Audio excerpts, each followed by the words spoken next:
Graça e paz, meus irmãos. Hoje nós vamos meditar na última parte do Salmo 19. Como havíamos prometido, dividimos em 3 partes.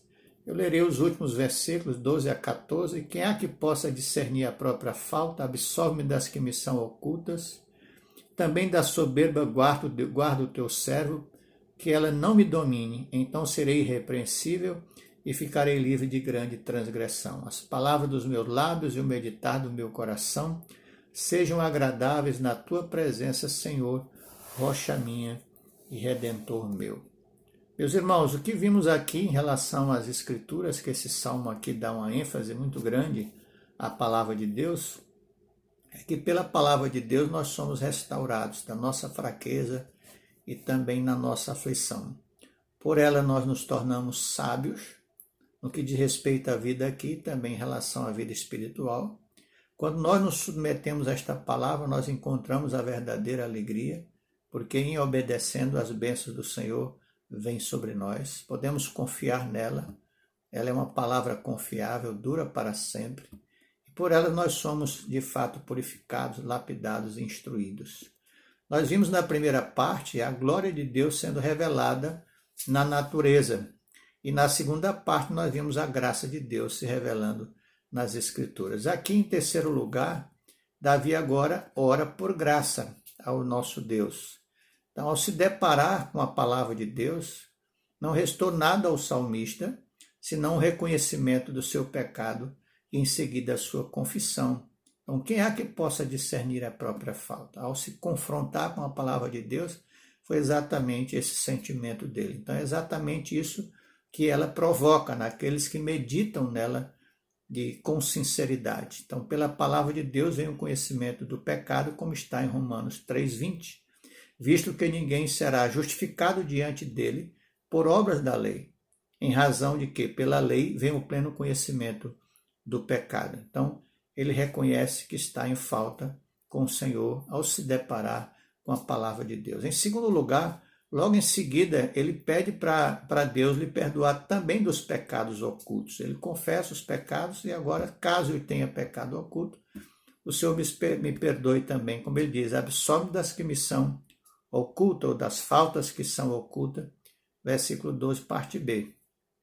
Então, até mesmo os pecados secretos nos maculam e nos tornam inaptos para a comunhão com Deus. Entretanto, quando eles são perdoados, nós somos limpos deles também. 1 João 1,7 diz, porém, andamos na luz como ele está na luz, mantemos comunhão uns com os outros, e o sangue de Jesus, seu Filho, nos purifica de todo pecado. Em terceiro lugar, em seguida ele pede para Deus afastá-lo do pecado da soberba. Também da soberba guarda o teu servo, que ela não me domine. Então ele orou antes pelos pecados de fraqueza, para que fossem perdoados, e ora agora pelos pecados presunçosos, para que eles possam ser evitados. Devemos orar, sim, para que nós possamos ser mantidos longe dos pecados da fraqueza, mas especialmente dos pecados de soberba, que são mais e que mais ofendem a Deus. Por que estamos dizendo isso? Porque Davi parece estar fazendo uma referência ao que está no livro de Números, no capítulo 15, de 28 a 30. Permita, eu vou ler aqui parte desse texto. Se alguma pessoa pecar por ignorância, apresentará uma cabra de 1 ano com oferta pelo pecado.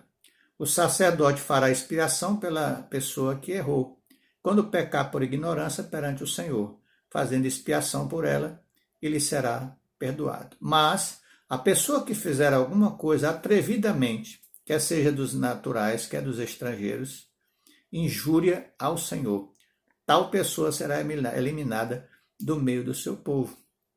Ou seja, um atrevimento contra Deus ou um pecado deliberado. Então, qualquer pessoa que quebrar o mandamento atrevidamente, isso é deliberadamente, será eliminada do meio do povo, ou seja, sofrerá a morte súbita das mãos de Deus. Nós vemos uma referência em Levítico que permite-se a expiação por esse tipo de pecado deliberado, se houvesse confissão pública e restituição completa. Então, o Novo Testamento também contém uma advertência severa, semelhante a essa situação aqui, a respeito, então, da impossibilidade de perdão em caso de apostasia deliberada. Veja o texto Hebreus 10, 26. Porque se vivermos deliberadamente em pecado, depois de termos recebido o pleno conhecimento da verdade, já não resta sacrifício pelos pecados. Ou seja, o salmista se coloca aqui: se o Senhor me livrar, então serei irrepreensível e ficarei livre de grande transgressão. A compreensão dele aqui da grande transgressão é exatamente o pecado da soberba ou o pecado deliberado. Em quarto lugar, depois que o salmista ora a Deus para que o mantenha distante do pecado, ele implora para que o seu desempenho seja aceito. Ele diz: as palavras dos meus lábios e o meditar do meu coração sejam agradáveis na tua presença, Senhor, rocha minha, redentor meu. Porque se nós, irmãos, favorecermos os nossos pecados, não podemos esperar que Deus nos favoreça ou favoreça os nossos cultos. Qual era então o desejo do salmista?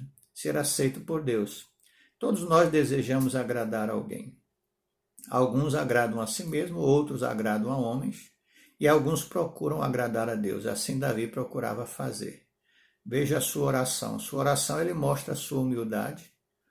Na sua oração ele mostra o seu afeto, rocha minha, redentor meu. Na sua oração ele mostra a consciência de dever, que era exatamente a intenção de agradar ao Senhor. A harmonia do coração e dos lábios é necessária para a aceitação, é necessária para um culto agradável ao Senhor. Então Davi sabia que tinha que haver coerência e harmonia entre lábios e coração. Como Jesus advertiu os fariseus e escribas hipócritas, bem profetizou Isaías a vosso respeito, dizendo: este povo honra-me com os lábios, mas o seu coração está longe de mim. Na nossa conclusão aqui, irmãos, meus irmãos, quando estivermos meditando na palavra de Deus, e ela nos mostrar que estamos errando em alguma coisa, nós devemos reconhecer o nosso erro ou pecado, confessá-los e abandoná-los para que alcancemos perdão. Irmãos, tomemos cuidado com os pecados deliberados. Em algum momento podemos não encontrar perdão. E ainda, irmãos, acredito que todos nós temos desejo de agradar a Deus. Portanto, cuidemos da harmonia entre lábios e coração, sob pena de não sermos aceitos, porque Deus sonda os nossos corações. E por fim, mais uma vez eu quero estimular os irmãos a meditarem na palavra de Deus. Não percam tempo. Meditem dia e noite como recomendação da palavra de Deus, porque essa palavra sempre trará a nós conforto, fortalecimento e instrução. Então, que o Senhor aplique essa mensagem ao nosso coração, em nome de Jesus. Amém.